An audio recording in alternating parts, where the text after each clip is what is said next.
షేక్ అన్వర్ గారి millionaires wealth creation workshop November 20న నిర్వహిస్తున్న ప్రోగ్రాంలో జాయిన్ అవ్వాలనుకుంటే వెంటనే సంప్రదించండి.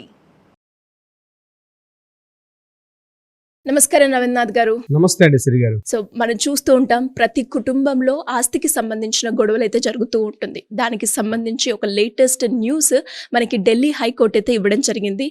తల్లి ఆస్తి హక్కు మీద కూతురికి ఎలాంటి హక్కు లేదు అని అనౌన్స్ కూడా చేయడం జరిగింది. దీన్ని ఏ రకంగా చూడొచ్చు అంటారు సార్? ఢిల్లీ హైకోర్టు రీసెంట్ గా శాస్త్రి నగర్ లో ఉన్నటువంటి ఒక కేసు సంబంధించి ఒక విశేషమైనటువంటి ఒక తీర్పుని ఇవ్వడం జరిగింది. ముఖ్యంగా ఆడపిల్లల ఆస్తి హక్కు సంబంధించి ఆ కేసు యొక్క డీటెయిల్స్ అని చెప్పి తర్వాత డీటెయిల్స్ లోకి నేను వివరించే ప్రయత్నం చేస్తాను. ఆ కేసు విషయం ఏంటంటే, ఎప్పుడో 1985 లో తన కూతురికి కాస్త ఆ ప్రాపర్టీని వాడుకునే నిమిత్తం శాస్త్రినగర్లో ఉన్నటువంటి తన ఇంటిని ఆ మదర్ ఇవ్వడం జరిగింది. ఫాదర్ లేడు. సో ఈ అమ్మాయి అల్లుడు ఇద్దరు కలిసి ఆ ఇంట్లో 1985 నుంచి కూడా ఉన్నారు.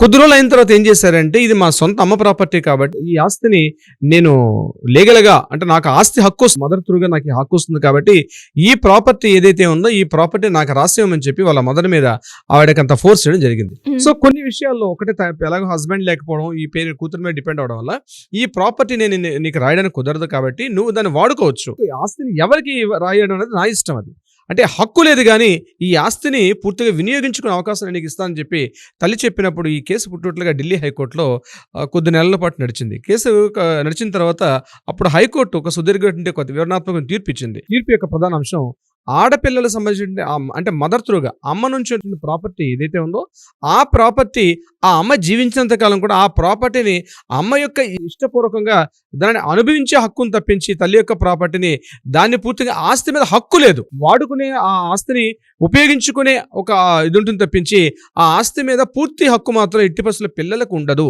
ముఖ్యంగా ఆడపిల్లలకు ఉండదు అని చెప్పి ఒక చారిత్రాత్మక తీర్పు ఇవ్వడం జరిగింది ఢిల్లీ హైకోర్టు ఈ కేసుకు సంబంధించి. అంటే ఈ కేసుకు సంబంధించి మనం డీటెయిల్స్ లోకి వెళ్ళగలిగితే విషయం ఏంటంటే, ఒక తల్లి తన అత్తగారి నుంచి వచ్చిన ప్రాపర్టీ కావచ్చు, లేకపోతే తనకి ఆడపిల్లల అంటే భరణం అంటారు, అమ్మగారి నుంచి తనకు వచ్చిన భరణం కావచ్చు, జాగ్రత్త గుర్తుపెట్టుకోండి, అమ్మ నుంచి వచ్చిన భరణం కావచ్చు, అత్తవారి నుంచి వచ్చినటువంటి కొంత ఆస్తి కావచ్చు, ఏదేమైనప్పటికీ కూడా ఆ ఆస్తి ఆమె ఉన్నంత కాలం తను మాత్రమే ఉపయోగించుకుంటుంది తప్పించి ఆ ప్రాపర్టీకి హక్కు పరంగా ఈ ఆడపిల్లలకు కానీ మగపిల్లలకు కానీ వచ్చే హక్కు లేదు.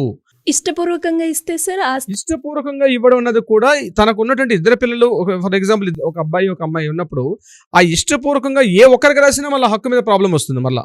సో అది విల్లు కిందకి మారిపోతుంది. అది ఇష్టపూర్వకంగా ఇవ్వడం అన్నది విల్లు కిందకు వస్తుంది. విల్లు ఎప్పుడు వస్తుంది? ఒక వ్యక్తి చనిపోయిన తర్వాత ముందు రాసుకుంటే న్యాయవాది సమక్షంలో రాసుకున్నటువంటి విల్లు, ఆ విల్లు రిజిస్టర్ చేయకపోయినా సరే పర్వాలేదు, ఆ విల్లు ఏదైతే ఉందో విల్లు పరంగా వాళ్ళకి వచ్చి అప్పుడు ఆమె ఇవ్వచ్చు. కానీ బతుకున్న సమయంలో తన ఇద్దరు పిల్లల్ని కాకుండా ఏదో ఒక వ్యక్తికి మాత్రం పూర్తిగా ఇవ్వడం అయితే ఎట్టి పరిస్థితుల్లో కూడా జరగదు. ఇది ఇంపార్టెంట్ పాయింట్. అంటే ఈ కేసులో ఇంకా మనం కాస్త డెప్త్ లోకి వెళ్ళగలిగితే, ఆడపిల్లకి ఒక తల్లికి, ఇంకా క్లియర్ గా చెప్పండి, ఒక తల్లికి తన యొక్క అత్తవారింటి తరపు నుంచి కానీ తన అమ్మగారింటి నుంచి కానీ ఏదైనా ప్రాపర్టీ సంక్రమించినా, లేదా భర్త చనిపోయాడు, భర్త చనిపోయినటువంటి ప్రాపర్టీ తనకి యాస్టీజ్గా వచ్చినప్పుడు, అంటే వారసత్వంగా తనకు ఆటోమేటిక్గా వస్తుంది. ఇక్కడ మదర్కి కూడా యాస్టీజ్గా వచ్చే అవకాశం లేదు. ఒకవేళ తండ్రి మరణాంతరం తండ్రి యొక్క స్వార్జితపు యొక్క ప్రాపర్టీ అయినట్లయితే ఆ ప్రాపర్టీ కంప్లీట్గా కూడా తల్లికి ఎంత భాగం రావాలి, పిల్లలకి ఎంత భాగం రావాలని చెప్పి ఒక విధి విధానం ప్రకారం దాన్ని డివిజన్ చేసే అవకాశం ఉంటుంది తప్పించి పూర్తిగా తల్లికే హక్కు ఉంటుందని కూడా కరెక్ట్ తీర్పు కూడా కాదు.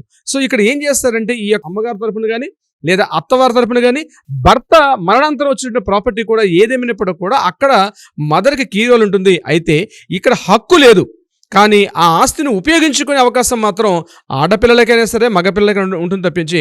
ఎందుకంటే ఇక్కడ మళ్ళీ ఆవిడ చిట్ట చివరికి కాస్త వృద్ధాప్యం ఉంటుంది, ఆవిడ కొన్ని సాధక బాధకాలు ఉంటాయి కాబట్టి ఆ ఆస్తి మీద పూర్తి హక్కు అన్నది ఆ తల్లికే ఉంటుంది అని చెప్తూ మనకి ఢిల్లీ హైకోర్టు ఒక చారిత్రాత్మకం తీర్పు ఇవ్వడం జరిగింది. సో దీనిని మనం విశ్లేషణ ఇంకా డీటెయిల్ లోపలికి వెళ్ళగలిగితే ఇంకా ఎన్ని రకాలుగా వస్తుందంటే, ఇక్కడ ఆడపిల్లలు మైనర్సా మరలా మేజర్సా, వాళ్ళు మైనర్ గా ఉండేటప్పుడు ఎలా ఉంటుంది? ఇప్పుడు అమ్మాయికి ముఖ్యంగా ఆడపిల్లల విషయంలో ఆ తల్లి ఉంది, తండ్రి లేడు, ఇద్దరు అమ్మాయిలు ఉన్నారు అనుకోండి, ఇద్దరు అమ్మాయిలను ఒక అమ్మాయి అయినా సరే, ఆ అమ్మాయికి ఇంకా మ్యారేజ్ కాలేదు.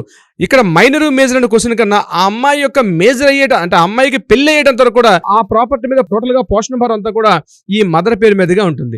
ఒకవేళ మదర్ కాదు, ఒకవేళ ఫాదర్ ఉండేటప్పుడు కూడా ఈవెన్ దో ఫాదర్ కూడా ఇదే రకం రూల్ వర్తిస్తుంది. జనరల్గా అమ్మాయి విషయంలో మాత్రం అమ్మాయి మేజర్ అయిపోయింది కాబట్టి అమ్మాయికి ఆస్తి ఎక్కువ అందదు అని చెప్పే అధికారం లేదు. ఆ అమ్మాయిని పూర్తిగా మ్యారేజ్ చేసి ఒక ఇంటికి పంపించేదాకా పూర్తిగా హక్కు అనేది ఆ తండ్రి బాధ్యత ఉంటుంది.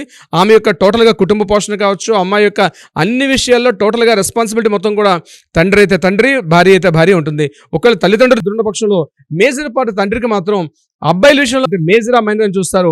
ఆ అమ్మాయి విషయంలో కంపల్సరీ అమ్మాయికి మ్యారేజ్ అయ్యేదాకా ఈ పోషణ భారం అంతా కూడా తండ్రి అయితే తండ్రి, తల్లి అయితే తల్లిదైతే ఉంటుంది సిరి గారు. అండ్ అదే విధంగా సార్ మీరు చెప్పినప్పుడు అంటే తల్లి దగ్గర నుంచి వచ్చిన ప్రాపర్టీ కావచ్చు, లేదంటే అత్తగారి దగ్గరకు వచ్చిన ప్రాపర్టీ కావచ్చు, ఇవి రెండు కాకుండా సొంతంగా తల్లే సంపాదించిన ఏదైతే ఆస్తి ఉంటుందో దాని మీద హక్కు ఉంటుందంటారా ఆడపిల్లలకి? తను స్వార్జితమైనటువంటి ప్రాపర్టీ, ఆ మదర్ జాబ్ చేసో లేదా ఇతరత కారణాల రీత్యా ఆమెకు ఏదైనా ప్రాపర్టీ వచ్చినట్టయితే ఆ ప్రాపర్టీని తను ఎవరికైనా ఇవ్వచ్చు. అంటే బహుమతిగా ఇవ్వచ్చు, లేదా విరాళం ఇవ్వచ్చు, లేకపోతే తన పూర్తిగా ఆ ప్రాపర్టీని అమ్ముకొని ఆ యొక్క అమౌంట్ని రకరకాలుగా యూజ్ చేసుకునే అవకాశం ఎవరైతే స్వార్జిత ప్రాపర్టీ ఉంటుందో వాళ్ళకి అధికారం ఉంటుంది. ఇది కేవలం మదర్ అనే కాదు, ఫాదర్ అనే కాదు, ఇద్దరు కూడా సరిసంగా ఉంటుంది. అయితే ఇక్కడ ఆ ప్రాపర్టీ మదర్ సంపాదించుకున్న ప్రాపర్టీ ఎందుకు మేము చూస్తుండగానే మదర్ వేరేళ్ళకి ఇచ్చేస్తుందని, లేకపోతే ఆ ప్రాపర్టీ అమౌంట్ మాకు ఇవ్వలేదని చెప్పి కోర్టులకు ఎక్కే అధికారం పిల్లలకి అయితే ఎట్టి పరిస్థితులు లేదు. స్వార్జితమైన ప్రాపర్టీ అయితే అది మదర్ అయినా ఫాదర్ అయినా సరే ఆయన ఏమైనా చేయొచ్చు. ఎవరికైనా గిఫ్ట్ ఇవ్వచ్చు, ఎవరికైనా విరాళం ఇవ్వచ్చు, లేకపోతే తనే అట్టే పెట్టుకోవచ్చు, లేకపోతే తను సేల్ చేసి అమ్మేయవచ్చు. ఇక్కడ పిల్లల యొక్క కంపల్సరీ తీసుకోవాల్సినటువంటి అవసరం అయితే లేదు. పిల్లల యొక్క ఇష్టపూర్వకంగా వాళ్ళ యొక్క రాతపూర్వకంగా వాళ్ళు ఇవ్వాల్సి వస్తుందంటే లేదు. ఓన్లీ ఏన్షియంటల్ ప్రాపర్టీ అంటే పిత్రార్జితమైనటువంటి ఆస్తి ప్రాపర్టీ, తన తల్లిదండ్రుల నుంచి పూర్వీకుల ఆస్తి ఏదైతే వస్తుందో దాని మీద మాత్రమే ఈ మనవలకి కానీ మనవరాలను కానీ అధికారం తప్పించి ఎవరైతే స్వార్జితమైన ప్రాపర్టీ తీసుకుంటారో దాని మీద ఎటువంటి అధికారం కూడా లేదు. వాళ్ళ ఇష్టాలతో కూడా సంబంధం లేదు. తన స్వార్జితమైన ప్రాపర్టీ తను ఏమైనా చేసుకోవచ్చు అన్నట్టుగా మనకి చట్టాలు తెలుపుతున్నాయి. సో ఇలా ఎవరికైనా కూడా ఫ్యామిలీకి సంబంధించి ఆస్తి రిలేటెడ్గా ఎలాంటి ఇష్యూస్ ఉన్నా దాని గురించి మీకు కౌన్సిలింగ్ కావచ్చు, మీకు గైడెన్స్ కావాలి అంటే ఏ రకంగా మిమ్మల్ని అప్రోచ్ అయ్యే ఛాన్స్ ఉందంటారు సార్? ప్రత్యేకంగా ఈ ప్రాపర్టీ ఇష్యూస్ ఏదైతే ఉన్నాయో ఈ ఆస్తి పంపకాలు విషయంలో వీటికి కౌన్సిలింగ్ చేసే విధానం చాలా తక్కువగా ఉంటుంది. ఆ ప్రాపర్టీ ఎక్కడి నుంచి వచ్చింది, స్వార్జితమా పిత్రార్జితమా అన్నదాన్ని దృష్టిలో పెట్టుకొని ఆ ప్రాపర్టీని ఎవరెవరికి ఇవ్వాలి అన్న విషయం మీద కంప్లీట్గా మనల్ని వచ్చి సంప్రదిస్తే తగిన న్యాయవాద సలహా లేకుండా చేసుకోవడం వల్ల మీరు తర్వాత ఏదైనా భవిష్యత్తులో వాటి మీద కొన్ని లీగల్ ఇష్యూస్ వచ్చి రేజ్ అయ్యే అవకాశం ఉంటుంది. కాబట్టి తప్పనిసరిగా మీ ఆస్తి పంపకాల విషయంలో ఒక సరైనటువంటి న్యాయవాది యొక్క సలహా సంప్రదింపులు చాలా అవసరం. వితౌట్ ఎనీ అడ్వకేట్ కన్సల్టెన్సీ లేకుండా ఆస్తి పంపకాలు కావచ్చు, లేకపోతే వీలునామా రాసే ప్రక్రియలో కావచ్చు, వితౌట్ అంటే లీగల్ టెర్మినాలజీస్ లేకుండా లీగల్ అంటే చట్ట ప్రకారంగా లేకపోతే ఆ ఆస్తి మళ్ళీ దుర్వినియోగం అవకాశం ఉంటుంది. అది ఇంత కష్టపడిన ప్రాపర్టీ కూడా ఇతరుల చేతుల్లోకి వెళ్ళే అవకాశం ఉంటుంది. కాబట్టి తప్పనిసరిగా ఒక న్యాయవాదిని అయితే సంప్రదించాలి. ఈ విషయంలో మనం ఏదైతే ఈ చేస్తున్నామో దీనికి సంబంధించి కింద స్క్రోల్ అవుతున్నటువంటి నెంబర్ ఏదైతే ఉందో ఈ నెంబర్ కాంటాక్ట్ చేయగలిగితే మన లీగల్ టీం వాళ్ళకి అప్రోచ్ అవుతారు. దీనికి సంబంధించి తగిన విధంగా సలహా సంప్రదింపులు కూడా ఇచ్చే అవకాశం ఉంటుంది. సిరి గారు, thank you sir, thank you so much. Thank you so much అండి సిరి గారు.